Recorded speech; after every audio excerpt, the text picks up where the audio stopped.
ఆ daily bread యేసు ప్రభు మాట్లాడుతుంటారో విన్నాము. ఈ నేటి కాలంలో ఎక్కువ మంది ఎవరికైతే మానసికంగా ఎవరికైతే ప్రాబ్లమ్స్ ఉంటాయో, సమస్యలు ఉంటాయో, లేకపోతే వాళ్ళ జీవితాలలో సంతోషంగా ఎవరైతే లేరో, లేకపోతే వారి కుటుంబ సభ్యుల మధ్యలో వారి సంబంధాలు సరిగా లేనప్పుడు, అనేక గొడవలు పోట్లాటలు జరిగినప్పుడు మీరు మానసికంగా అశాంతి కలిగి ఉంటారు. కాబట్టి మీరు ఒక సొల్యూషన్ కోసం, ఆ సమస్య పరిష్కారం కోసం ఈనాటి తరం వారు ఏం చేస్తారంటే సైకియాట్రిస్టులు అంటారు కదా, మనోవైద్యులు, వీరి దగ్గరికి థెరపీస్ కోసం అంటే చికిత్సల కోసం వీరు వెళ్తున్నారు.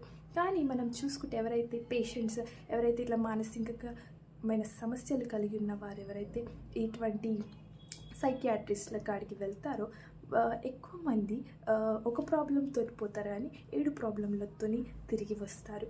మరియు కొన్ని కాలం తర్వాత వీళ్ళు మరణానికి గురవుతున్నారని మనం ఎక్కువ చూస్తున్నాం.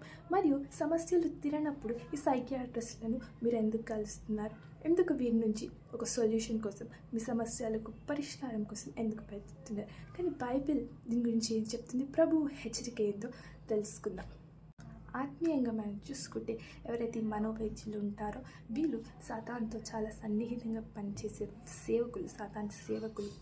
మరియు బైబిల్ గ్రంథంలో లేవియకాండం 19వ అధ్యాయం 31వ వచనంలో ప్రభు స్పష్టంగా మనల్ని హెచ్చరిస్తూ సెలవిచ్చి ఉన్నాడు. ఏమంటే కరుణ పిశాచి గల వారి దగ్గరికి మీరు వెళ్ళకూడదు. సోదెగాండ్రను వెతికి వారి అపవిత్రతను మీరు కలుగు చేసుకోనకూడదు.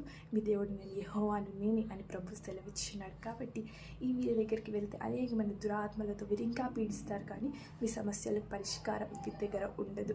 మరి ఇది ప్రాణానికి హాని కలిగించేవారు, కాబట్టి వీరి నుంచి దూరం ఉండాలి.